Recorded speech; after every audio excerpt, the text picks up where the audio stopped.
Entonces, hablar de los elementos de la geopolítica, vamos a hablar los elementos que vamos a hablar como realidad nacional, poder nacional, eso es lo que vamos a hablar, ¿no? Entonces, y otros elementos de ese plan de la geopolítica va a tener que ver relacionado con el tema que viene, con el tema del Estado. En ese sentido, vamos a hacer análisis con referente a aspectos importantes como realidad nacional, como potencia nacional y poder nacional. En el primer punto, la realidad nacional es todo lo que nos presenta de manera general, ya la parte de la potencia, acerca de lo que nos presentan algunos aspectos como económicos, aspectos institucionales, siempre va relacionado, ¿no? Lo económico, político, sociocultural, ¿ya? ¿Qué encontramos en una determinada nación? Entonces, esa realidad nacional es lo que nos va a hacer decir nosotros, ¿no? Mira, la realidad de Puno, con la realidad de Huancayo, con la realidad de Lima, la realidad de Loreto, no es lo mismo. ¿No? Los aspectos económicos ya diferentes, los aspectos geográficos, la forma de política, el aspecto sociocultural, o sea, es diferente. Entonces, si bien es cierto, está relacionado, porque allí hay un gobierno regional, en todo el Perú hay gobierno regional, pero los presupuestos no es lo mismo para todos. Entonces, los distritos de la misma manera, ¿no? Presupuesto para el distrito de San Juan de Lurigancho es diferente que para el Agustino, por ejemplo, ¿no? Entonces, eso también nos ayuda a entender qué es nuestra realidad nacional. Eso es lo que es realidad nacional. Entonces, pasamos a los puntos de los aspectos muy importantes con realidad nacional. Uno de los aspectos principales sería territorio, que cada uno de nosotros tenemos, de nuestros departamentos, hay un sistema fronterizo. O sea, cada departamento tiene una frontera, ¿no? Con quién colinda con el este, oeste, norte, sur. Entonces, siempre esos aspectos geográficos también va de la mano con la población, ¿no? Entonces, Loreto, por ejemplo, es una ciudad bastante extensa territorialmente, se considera el departamento más grande del Perú, pero no es, digamos, con mayor población. Entonces, la mayor población es la ciudad de Lima o el departamento de Lima, ¿no? Eso se va considerando. Entonces, estos estudios también nos ayudan a entender la parte del territorio. Por otro lado, va seguido lo que es la tasa de densidad poblacional.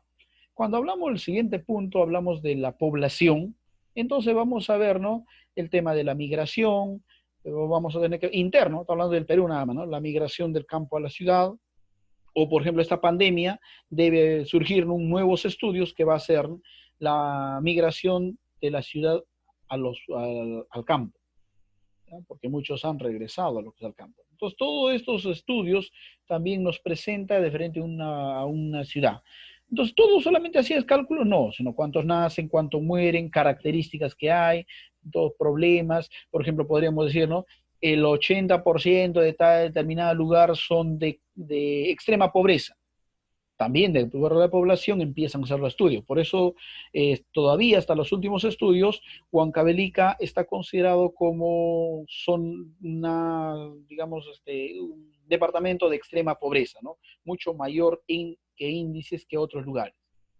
Aunque de ahí hay otros estudios, ¿no? Pero en lugares de la selva, como Loreto, focalizando mucho más pueblos, hay mucho más todavía necesidad. Entonces, esos estudios también ayudan para que puedan salir los programas sociales, todo lo demás, ¿no? Entonces, eso es hablar de nuestra realidad nacional, en aspecto territorial, en aspecto de población, en aspecto de actividades económicas.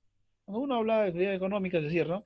Mira, muy bien, hay un pueblo tan pequeño, tal vez no tan grande como lo que es Loreto, podríamos hablar de Huancavelica, podríamos estar hablando de Pasco, ya sobre todo voy a centrarme en este caso de Pasco, no es tan extenso territorialmente como Loreto, haciendo una comparación, pero tiene muchas mayores minería, por lo tanto hay una zona de industria, lo que va a dar a la zona minera. Entonces las actividades extractivas de minerales se dan bastante en estas ciudades. Por lo tanto, en este lugar, determinados pueblos de Pasco, hay mucha ventaja de ciertas municipalidades que reciben el canon minero. Tanto es así que si encuentran minería en determinado lugar y van a hacer la extracción de esos minerales, por lo tanto los comuneros son beneficiados económicamente, ¿no? con el canon minero. Entonces hay bastante ingreso a esas municipalidades. Incluso a veces reciben, sin trabajar, ellos reciben un cierto monto, que ya se llama el canon minero, de los cuales también se conoce, ya sin trabajar, que reciben una mensualidad, ¿no? Como una pensión. Entonces, eso hay. ¿Cuáles son las desventajas de eso? Que tal vez sea la contaminación. Entonces, si yo hablo solamente de Pasco en este momento, como un ejemplo, todo Pasco es minería en su mayoría, no todo. Entonces, ¿todos reciben buen dinero? No, no todos. Hay una parte que es ganadera y otra parte que es agricultura. Hay gente bastante pobre por esos lugares. No extrema pobreza también hay por ahí, aunque mínimo, pero hay. ¿No? Pobreza abunda bastante. Pero en las zonas donde están por la parte de los bosques de piedra, la parte donde está la misma ciudad de Pasco, en su gran mayoría en esos lugares no hay ni ganadería, tampoco hay agricultura, lo que es minería, y hay bastante ingreso. Poniendo tal vez el ejemplo de uno de ellos, y podríamos situarnos tal vez con el ejemplo de Puno, podríamos ver con el ejemplo de Huancavelica, de Arequipa y así determinados lugares, ¿no? Muy bien. Entonces, eso también vemos en la parte económica. Y eso vemos, ¿no? Con la parte de los turismos, que también ayuda. Turismo, todo lo que genera, ¿no? Transporte, ya en una realidad nacional. Por otro lado, vemos el caso de los recursos naturales. ¿Ya? Los recursos naturales, de los cuales de manera, como su propio nombre lo dice, natural, ¿ya? Lo que nos brinda un territorio. Entonces puede ser su suelo, su vegetación, agua, ¿no? Todo lo que nos va brindando. Entonces eso, digamos, los recursos naturales también nos sirven. Entonces en el Perú tenemos el Ministerio de Cultura, ¿ya? Que va revalorando nuestra patria, ¿no? A la conservación de estos restos arqueológicos, ya va conservando. O sea, hay bastante estudio bajo el Instituto Nacional de Cultura. Entonces eso también es bueno ver nuestros recursos naturales que nosotros tenemos, ¿no? Considerado una riqueza, sobre todo en la nación peruana, considerado muy rico en su aspecto cultural. Asimismo también, y uno de los datos muy importantes donde tenemos es basado en el ordenamiento jurídico. Entonces, en este ordenamiento jurídico, todo país se rige bajo una constitución política. Y nosotros, nuestra constitución política es lo que nos va a regir en un ordenamiento jurídico, ya que cumple, digamos, un dato principal para nosotros decir que si está estipulado en la constitución política, entonces ese es el tipo de gobierno, esa es la forma de desarrollo, ya todos los, digamos, lo que está establecido para que marche un país. Siendo así, en geopolítica, uno de los puntos principales es tener una constitución política. Entonces, ¿para qué me sirve la constitución política? Mucho se dice, como el título dice, para un ordenamiento jurídico. La constitución política vigente en nuestros días es la que se ha promulgado el año 1993, ¿no? En el gobierno, en su primer gobierno de Alberto Fujimori. Entonces, eso nos ayuda también a entender cómo de manera orgánica está distribuido nuestro Perú, ¿no? Entonces ahí vemos poder ejecutivo, legislativo, judicial, organismos institucionales autónomos, ya como RENIE, como el caso de el poder no, del Ministerio Público, Jurado Nacional de Elecciones, la OMPE y así, ¿no? Podemos ver nosotros algunos organismos organismos constitucionales autónomos, ¿no? ¿Ya? Autónomos, sobre todo los organismos autónomos. ¿Ya? Asimismo, vamos a pasar al otro punto que es potencia nacional. Cuando hablamos de la potencia nacional, vamos a ver, ¿no? Comparando en algunos elementos que se va a dar. Como cuáles, por ejemplo, ¿no? La potencia es un conjunto de recursos, tal vez materiales, espirituales, todo lo que nos hace ver con una potencia nacional. Entonces, en ese sentido, vamos a ver, ¿no? Los recursos naturales que nosotros tenemos. Entonces, ya en estos aspectos se comparan incluso entre países, ¿no? Entonces, podríamos decir, ¿no? El Perú es rico en estaño. Hace mucho tiempo el Perú era el principal exportador. En la actualidad hay otros que superan, algo así, ¿no? Entonces, vemos. Entonces, todo lo que nos vamos viendo de las riquezas que se dan. Entonces, se puede decir, ¿no? Colombia, un ejemplo también, ¿no? Colombia en la actualidad es el mayor exportador de café, pero había un tiempo, ¿no? Dice, Perú era digamos, el que exportaba mucho más espárragos. en toda Sudamérica. Entonces, así, todo eso nos ayuda a nosotros a entender también que tenemos una fuerza de, digamos, una moneda natural, y así mismo puede ser comparación con el caso de minería, puede ser caso de comparación de la pesquería, de una industria, por ejemplo, la industria textil es una de las mejores que tenemos en el Perú, ¿ya? De toda Sudamérica. Entonces, estas comparaciones que también se van dando hace ver de una potencia nacional, ¿no? Y sin restarle méritos a las manifestaciones culturales, y también hay que sumarle tal vez a esto una potencia nacional, como diríamos, en el lado militar, ¿no? Ahora, ¿cuáles son las finalidades principales de la potencia nacional, ¿no? Ya ver el uso racional de nuestros recursos, sean naturales, también utilizar nuestros recursos humanos, ya ver tal vez algunas ventajas, desventajas en la defensa nacional, ya conservar nuestra soberanía, la integridad nacional, y de tal manera que nos vamos a consolidar como una potencia nacional. Ahora, asimismo también vemos en esta potencia algunos factores, ¿ya? Y vamos a centrar los factores más importantes. En el factor humano, el factor físico y el factor político. En el factor humano vamos a ver algunos elementos importantes como los habitantes, ¿no?